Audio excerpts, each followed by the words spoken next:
Kardeş, canın sağ olsun. Uluk gelsin. Korçuğun oğul. Bugün doğulmadın doğulanmanı tüysürümüzden kutlayaz. Canı sağ olsun. Seveyim. Allah'ın beren ömür oğudun yaşa. Benim o zaman yaşımı kop oldum da. Sevdar Azim için, mehbuzmanlar için. Sevdar yaşın zeyim olsun. Seveyim yaşa kop olsun.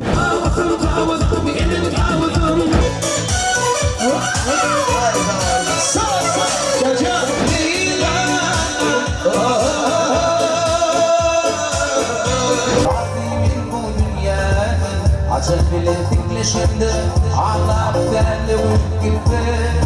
Gidelim bu yolun belirli belirli. Allah yüreğime sen şöyle çocuğumu da sarına soğuğa yanıyorsam bir nice yerlerden bir kofrede şu an acıkarken alış yere damdan damdan yukarı gönül yere de gani damdan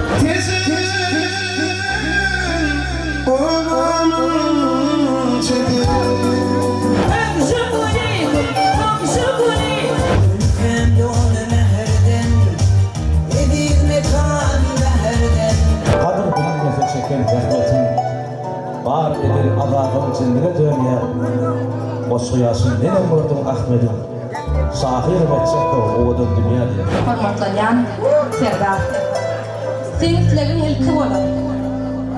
İyimitler bol telki bolar. Ulu şoğun gülkü bolar. Çın erkeğin var yerine.